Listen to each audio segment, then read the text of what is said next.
الصلاة والسلام عليك يا سيدي يا سيدي يا سيدي يا رسول الله وعلى آلك وأصحابك يا حبیب اللہ.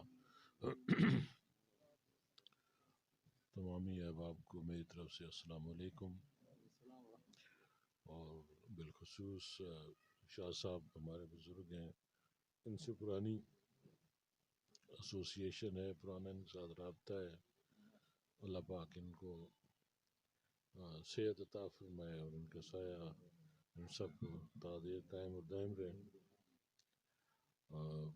وحید شاہ کی دعوت پہ آیا ہوں.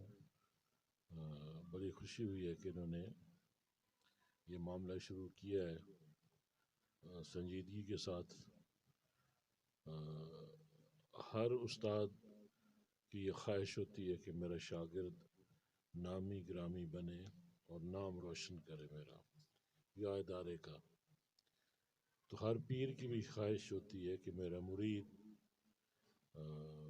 روحانیت کے بلندیوں کو چھوئے اور اس ورثے کا مالک بنے. پھر یہ اپنی استعداد ہے اور اپنی شوق اور لگن ہے، کوشش ہے. بغیر کوشش کے کوئی چیز نہیں ملتی. اللہ پاک بھی اپنے راستے، محبت کے راستے انہی کے لیے کھولتے ہیں جو جد و جہد کرتے ہیں، جو کوشش کرتے ہیں. بنا کوشش کچھ چیز حاصل نہیں ہوتی. جیسے شاہ صاحب فرما رہے تھے کہ ذکر، قرآن پڑھنا بھی ذکر ہے، نماز پڑھنا بھی ذکر ہے، نوافل ادا کرنا وہ بھی ذکر ہے. تو گویا اللہ کو جب یاد کیا جائے تو وہ ذکر کے زمرے میں آ جاتا ہے. لیکن یہاں پہ جو مخصوص جس کی ہم بات کرتے ہیں یا جس کی اولیاء اکرام بات کرتے ہیں، یہ وہ ذکر ہے جو سینہ در سینہ ہم تک پہنچا ہے. اور اکابرین جو صوفیاء اکرام ہیں انہوں نے اس کو اخذ کیا ہے اپنی محنت سے، اپنی کوشش سے. اور اس ذکر کی ہی بدولت وہ رب کریم کی قربت ان کو ملی. تو گویا انہوں نے یہ لکھا کہ یہ سیڑھی ہے محبت الہیہ، قرب الہیہ کے حصول کی سیڑھی جو ہے وہ ذکر اللہ ہے. اور ذکر وہ ہے جس کو ہم کہتے ہیں اسباق کہتے ہیں، جن کو ہم سلوک کہتے ہیں. جو سلوک ہے وہ اسباق کا مجموعہ ہے. جو کرتا ہے وہ سالک کہلاتا ہے اور جو کراتا ہے وہ پیر طریقت کہلاتا ہے. اور ان کا ایک باہمی مضبوط رشتہ ہے. اور جب تک ان کے تقاضوں کو ملوز خاطر نہ رکھا جائے تو بندہ کمال کو نہیں پہنچتا. کمال تک پہنچنے کے لیے ذکر کو سمجھنا، مرشد کا ادب کرنا اور اپنے آپ کو اس کے لیے وقف کر دینا اور مکمل طور پہ مرشد کے حوالے ہو جانا، یہ ضروری ہے. تو اللہ پاک نے جہاں یہ فرمایا کہ میرے بارے جاننا چاہتے ہو تو اہل خبر کے پاس جاؤ. پھر اگر تم ذکر کرنا چاہتے ہو، ذکر کے بارے جاننا چاہتے ہو تو اہل ذکر کے پاس جاؤ. تو گویا ذکر والے ہر دور میں رہتے ہیں، طریقت کے استاد ہر دور میں ہوتے ہیں اور وہ ذکر اپنے مریدوں کو دیتے رہتے ہیں. اور پھر رب کریم نے فرمایا کہ میرا کثرت سے ذکر کرو، میرا کثرت سے ذکر کرو. ایسا ذکر کرو کہ اٹھتے بیٹھتے چلتے پھرتے کروٹ بدلتے ہر حال میں میرا ذکر کرو. اب سوال یہ پیدا ہوتا ہے کہ ہر حال میں کون سا ذکر ہو سکتا ہے؟ ذکر کی دو اقسام ہیں، ایک ہے لسانی یا ذکر جہر. لسانی یا ذکر جہر ہے، اور دوسرا ہے خفی اور قلبی. یہ دو قسم کے ذکر ہیں. دونوں اصول برکت کے لیے، اصول قربت کے لیے، درجات کی بلندی کے لیے، روحانی بالیدگی کے لیے، دونوں ضروری ہیں۔ نقش بندی بنیادی طور پہ قلبی اور خفی ذکر کرتے ہیں، جبکہ دوسرے سلاسل جو ہیں وہ ذکر جہر کرتے ہیں، وہ لسانی ذکر کرتے ہیں، زبان سے ذکر کرتے ہیں۔ اب اعجاز کس کو حاصل ہے، برتری کس کو حاصل ہے؟ وہ قلبی ذکر کو ہے، کیونکہ ثابت ہوتا ہے جب رب کریم فرمائے کہ مجھے ہر وقت یاد کرو، تو ہر وقت یاد آدمی دل سے ہی کر سکتا ہے، زبان سے تو ممکن نہیں ہے کہ ہر وقت یاد کرے۔ جب انسان سو گیا زبان رک گئی، اور جب انسان ناپاک ہوا تو ذکر نہیں کر سکتا۔ تو ذکر اس وقت تک ہے جب تک زبان چلتی ہے، زبان رک گئی ذکر رک گیا۔ دوسری طرف آئیے، قلبی ذکر ہوا ہے کہ جب یہ قلب جاری ہو جاتا ہے، یہ لطائف ذکر اللہ میں جاری ہو جاتے ہیں، تو پھر یہ رکتے نہیں، پھر رکاوٹ نہیں آتی، سوائے اس کے کہ انسان سے کوئی غلطی سرزد ہو، کوئی گناہ سرزد ہو، صغیرہ ہو کبیرہ گناہ ہو، تو لطائف بھی آپ کو یہ قسم کی ایک وارننگ سسٹم ہے آپ کے اندر، یہ اور کام بھی کرتے ہیں، جہاں یہ اللہ کا ذکر کرتے ہیں تو یہ بھی آپ کو بتا دیتے ہیں کہ تم نے غلطی کی ہے، اس لیے ہم کام نہیں کر رہے ہیں۔ جب انسان گناہ کرتا ہے، غلطی کا مرتکب ہوتا ہے، تو یہ وقتی طور پہ رک جاتے ہیں، یا تکلیف شروع ہو جاتی ہے لطائف پہ، سینہ تنگ ہو جاتا ہے، گھبراہٹ طاری ہو جاتی ہے، تو یہ سائن ہیں، یہ اشارے ہیں کہ غلطی ہوئی اور اس کا ازالہ کرو، اور اس کا ازالہ یہ ہے کہ انسان فوری طور پہ توبہ کرے۔ جب توبہ کرے گا تو اللہ پاک معاف فرما دے گا، دل سے توبہ کرے کہ آئندہ میں یہ غلطی نہیں کروں گا۔ تو میں عرض کر رہا تھا کہ یہ قلبی ذکر وہ ہے جو ہر حال میں ہو سکتا ہے۔ آپ سوئے ہوں تب بھی یہ آپ کا قلب جاری ہے، یہ ذکر کرتا رہے گا۔ آپ کسی بھی حالت میں ہیں، وضو میں ہیں، وضو میں نہیں ہیں، جسم ناپاک ہے، اس کے باوجود آپ ذکر کر سکتے ہیں، آپ کو اجازت ہے ذکر کرنے کی، آپ ذکر ہر حال میں کر سکتے ہیں، کیونکہ اس کا تعلق آپ کے ظاہری بدن سے نہیں ہے، اور جو آپ کے مسئلے کے مطابق طہارت ظاہری ضروری ہونی چاہیے، تو قلبی ذکر آپ ہر حال میں کر سکتے ہیں۔ میرے نبی آپ صلی اللہ علیہ وآلہ وسلم کا فرمان حدیث شان ہے کہ میری آنکھ سوتی ہے، میرا دل جاگتا ہے۔ اس سے مطلب یہ ہے کہ آپ کا دل، آپ بظاہر سو بھی جاتے تھے تو دل آپ کا ذکر کرتا رہتا تھا، کیونکہ یہ چیز جو اولیاء کرام کو بھی آپ سے ملتی ہے۔ تو جب قلب جاری ہوتا ہے، یا لطائف، انسان کے اندر سینے میں 5 لطائف ہیں، اور نقشبندیہ سلسلے کے مطابق 2 سر میں ہیں۔ ان کا تعلق عالم امر سے۔ عالم امر کون سا ہے؟ عالم امر عرش سے بھی اوپر جو مقام، ارواح کا مقام، وہ کیا ہے؟ وہ عالم امر ہے۔ اور ان 2 کا تعلق نفس اور قالب۔ قالب مزید تقسیم ہوتا ہے 4 حصوں میں: آگ، ہوا، مٹی، پانی، جس سے انسان کا ظاہری ڈھانچہ بنا ہے۔ تو یہ 4 ملتے ہیں، تو 4 جب مل جاتے ہیں تو یہ قالب بنتے ہیں۔ ایک قلب ہوتا ہے، ایک قالب ہوتا ہے، تو انسان کا قالب بنتا ہے۔ تو یہ عالم امر اور عالم خلق، ان دونوں جہانوں کو رب نے ملا دیا ہے۔ یہ شاہکار ہے کہ رب کریم نے ایسی تخلیق کی ہے، انسان کو ایسی تخلیق ہے کہ سب سے بڑی تخلیق ہے کہ زمینوں، آسمانوں اور جو کچھ ہمیں نظر آتا ہے، یہ عالم خلق، اس کو اور عالم امر کو ملا دیا، ان کو ملا کے انسان بنا دیا۔ اندر کا تعلق عالم امر سے، اور جو ظاہر ہے اس کا تعلق عالم خلق سے۔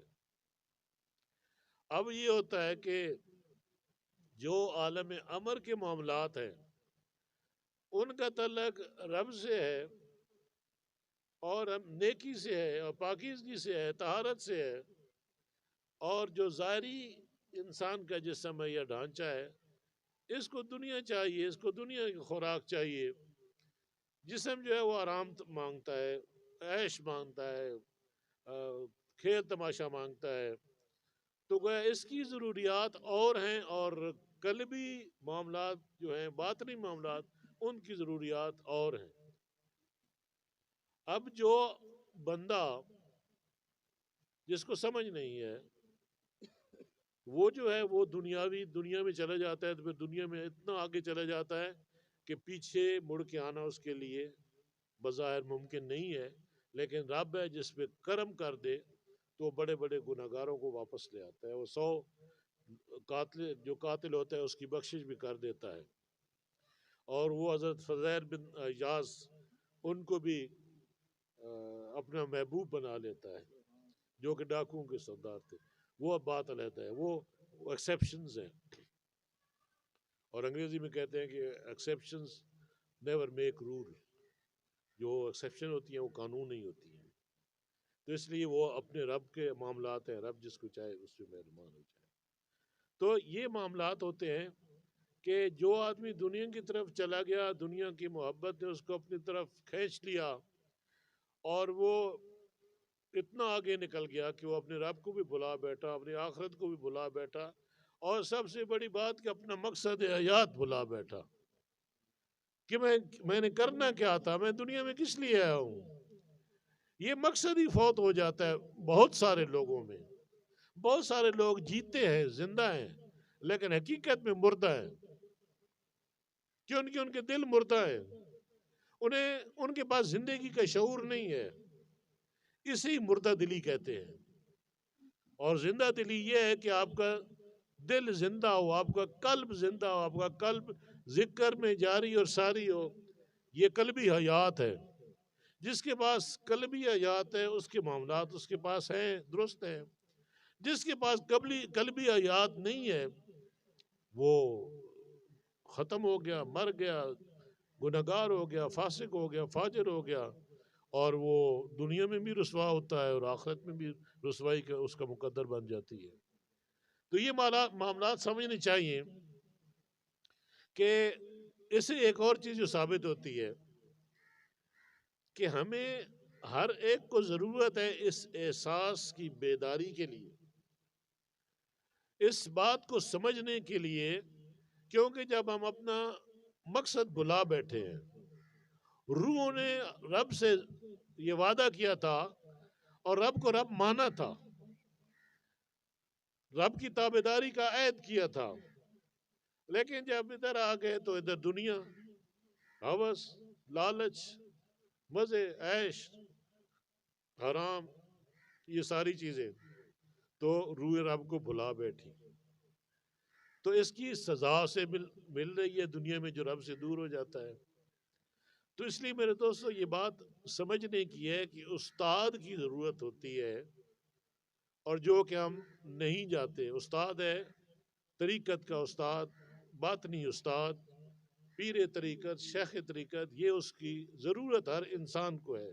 میں یہ سمجھتا ہوں، کوئی مجھ سے اختلاف بھی کر سکتا ہے، لیکن میرا جو یقین ہے، ایمان ہے، وہ یہ ہے کہ ہمیں دنیا کو سمجھنے کے لیے اور اپنے رب کی معرفت حاصل کرنے کے لیے، رب کا قرب اور رب کا عرفان، معرفت اور پہچان، رب کی پہچان، رب کے حبیب کی پہچان، اپنی پہچان، اس سارے عمل کے لیے ہمیں ضرورت ہے پیر طریقت، اور وہ جو اس راستے میں مشاق ہو، طاق ہو، کونا مشق ہو، اور جانتا ہو سارے مسائل طریقت کے باطنی مسائل، وہ استاد ہوتا ہے۔ اور ذکر، جیسے کہ پہلے ہم اس پہ بات کر چکے ہیں کہ یہ ذکر سیڑھی ہے، ذکر کرنا ہوتا ہے سالک نے۔ سالک وہ ہوتا ہے جو طالب مولا ہوتا ہے، اور طالب مولا وہ ہوتا ہے جو مرید ہوتا ہے، اور مرید وہ ہوتا ہے جو سودا کرتا ہے اپنے مرشد کے ساتھ۔ حقیقت میں وہ بیعت تو بظاہر مرشد کی کر رہا ہے، لیکن حقیقی بیعت تو اپنے رب سے کر رہا ہے۔ ہاتھ تو اس کا مرشد کے ہاتھ میں ہے، اور بیعت کر رہا ہے کہ میں اس شخص کو جس کے ہاتھ میں ہاتھ دے رہا ہوں یہ میرا استاد ہے، یہ میرا پیر ہے، یہ میرا شیخ طریقت ہے، یہ میرا استاد ہے، مجھے یہ اس منزل تک پہنچائے گا جس پہ یہ خود گیا، تو وہ مرید ہوتا ہے۔ اب مرید جب اپنے آپ کو حوالے ہی نہ کرے کہ بیعت کرنے کے بعد اپنی مرضی کرے تو وہ مرید ناقص ہوتا ہے، اور حقیقت میں جب بیعت کرتا ہے تو وہ بیعت بظاہر تو مرشد کی ہے، جو میں بات آپ کو بتانا چاہتا ہوں، لیکن وہ معاملہ کہاں تک پہنچتا ہے؟ کیونکہ اگر میرا مرید ہے تو میرا ہاتھ، اس کا ہاتھ میرے ہاتھ میں ہے، میرا ہاتھ میرے اپنے مرشد کے ہاتھ میں ہے، میرے مرشد کا ہاتھ اپنے مرشد کے ہاتھ میں ہے، اور پھر یہ بیعت کہاں تک پہنچتی ہے؟ نبی پاک صاحب الاولاق پیارے مصطفیٰ کریم صلی اللہ علیہ وآلہ وسلم آپ تک پہنچتی ہے۔ اور آپ کے ہاتھ میں کس کا ہاتھ ہے؟ اپنے رب کا ہاتھ ہے، تو تعلق کس کے ساتھ ہو گیا؟ رب کے ساتھ ہو گیا۔ تو یہ تعلق جڑ جاتا ہے جب مرید بیعت کرتا ہے، یہ اصل کام ہے، اگر یہ کر لیتا ہے تو اس منزل اس کے بالکل سامنے ہے۔ یہی بات ہوتی نہیں ہے، رولا سارا یہی ہے کہ ہر کوئی مرید نہیں ہوتا، کوئی کسی لالچ میں مرید ہو رہا ہے، کسی کو دنیا چاہیے، کسی کو نوکری چاہیے، کسی کو دولت چاہیے، کسی کو بیماری ہے اس کا شفا چاہیے، کوئی دنیاوی مطلب لے کر چلو جی یہ پیر پہنچا ہے، بزرگ ہے جی، پہنچی ہوئی ہستی، یہ دعا کرے گا تو میرے یہ مسائل حل ہو جائیں گے، یہ ناقص مرید ہوتا ہے، یہ اس نے چھوڑ جانا ہوتا ہے، آج نہیں تو کل، کل نہیں تو پرسوں وہ چھوڑ جاتا ہے۔ دوسرا جو کمزور ہوتا ہے، جو اپنے بزدل ہوتا ہے یا مستقل مزاج نہیں ہوتا، نالائق ہوتا ہے، اور وہ وقتی طور پہ آ جاتا ہے اس میں کہ میں بیعت ہو، تو شوق اس کو چڑھتا ہے اور بیعت ہو جاتا ہے، لیکن پھر جب امتحان آتے ہیں یا جب مشکلات آتی ہیں، کیونکہ اس راستے میں بہت بڑی مشکلات بھی آتی ہیں، امتحان ہوتے ہیں اس میں، تو وہ پھر دم دبا کے بھاگ جاتا ہے۔ تو مرید وہی کامیاب ہوتا ہے کہ جو سینہ سپر ہو جائے مستقل مزاجی کے ساتھ اور قوت ایمانی کے ساتھ، پورے یقین کے ساتھ مرشد کے بتائے ہوئے راستے پہ چلتا رہے، تو وہ منزل مقصود تک پہنچ جاتا ہے، ورنہ نہیں۔ تو میں یہ عرض کر رہا تھا کہ ذکر وہ جو ہر وقت ہوتا ہے وہ یہی ذکر ہے جو قلبی ذکر ہے۔ پھر رب کریم نے ایک اور بات کہہ کے بات ہی ختم کر دی، وَاذْكُرِ اسْمَ رَبِّكَ وَتَبَتَّلْ إِلَيْهِ تَبْتِيلًا، کہ انسان تو ہر چیز کے کٹ کے جدا ہو جا، ہر چیز کو چھوڑ کے میں رب کے نام کا ذکر کر۔ چھوڑنے کا مطلب یہ نہیں ہے کہ دنیا چھوڑ دو، یہ لوگ بڑی غلط فہمی ہو جاتے ہیں جی کہ یہ شاید اللہ پاک نے یہ کہہ رہا ہے کہ دنیا چھوڑ دو۔ دنیا اسی لیے ہے کہ اس کو استعمال کرو، لیکن حلال طریقے سے کرو۔ حلال طریقے سے دنیا کرو تو وہ بھی ذکر ہے، حلال طریقے سے جو بھی کام کرو وہ بھی عبادت ہے، ذکر بھی عبادت ہے، تو گویا عبادت برابر ہے عبادت کے، تو عبادت میں شامل ہو جاتے ہیں اگر دنیا کو حلال طریقے سے استعمال کرو۔ دنیا ممنوع نہیں ہے، دنیا دارالعمل ہے، اور عمل کے لیے ہمیں جگہ چاہیے، اور وہ دنیا ہے، دنیا میں ہی عمل ہوتا ہے، اگر دنیا نہ ہوتی تو عمل کہاں کرتے؟ اور اسلام عمل کا نام ہے۔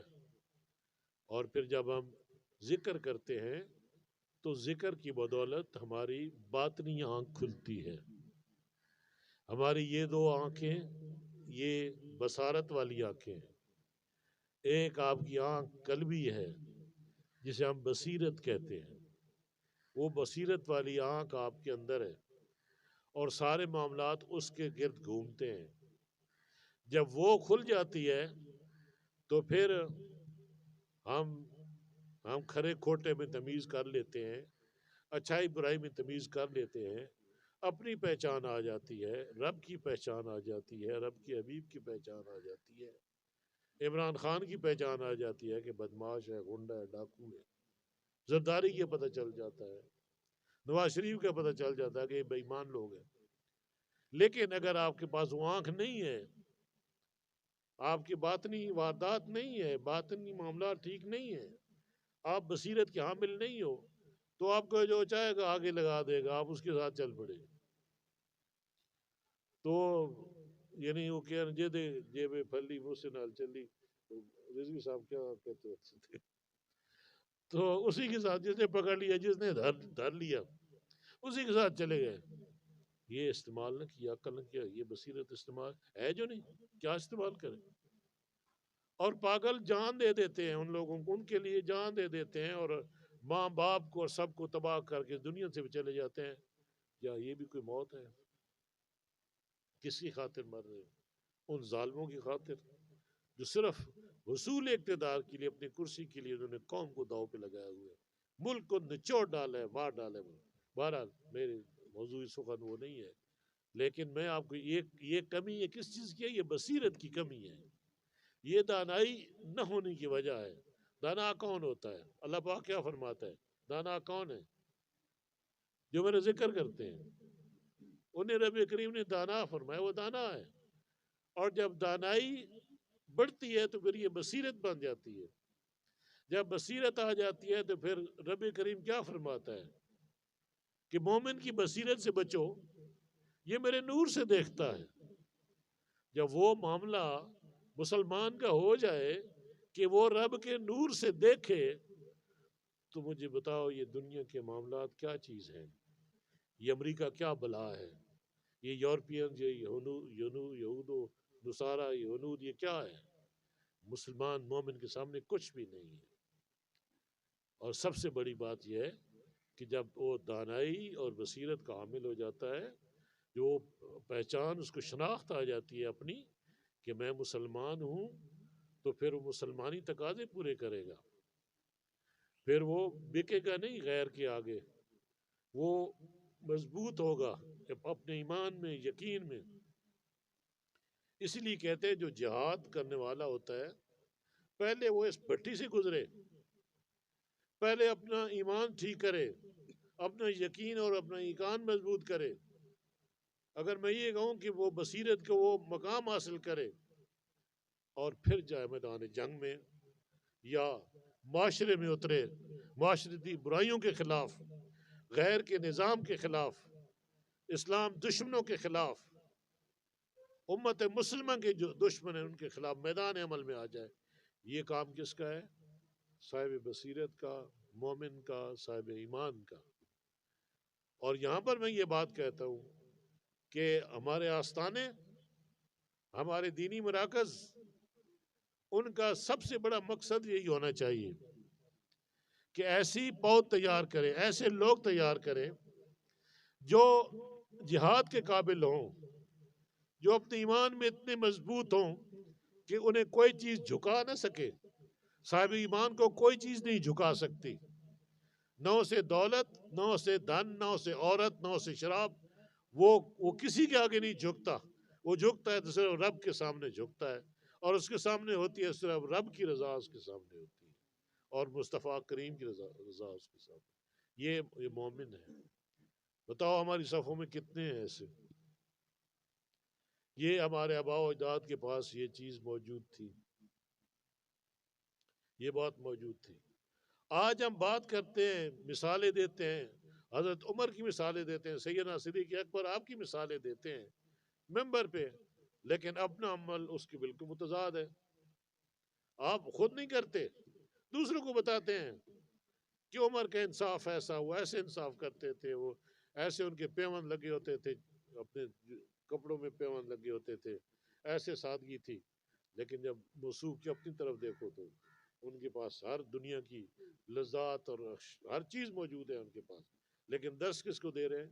لوگوں کو درس دے رہے ہیں، اور خطیب اعظم ہے، اور تقریر کے بعد 50-60 ہزار 70 ہزار جو بھی جتنے طے ہوتا ہے، وہ کچھ جو ہے وہ آن لائن ہو جاتا ہے، باقی پیش کر دیا جاتا ہے، اور یہ کاروبار چلتا ہے۔ مجھے بتاؤ جو لالچی انسان ہوتا ہے وہ صاحب بصیرت ہو سکتا ہے؟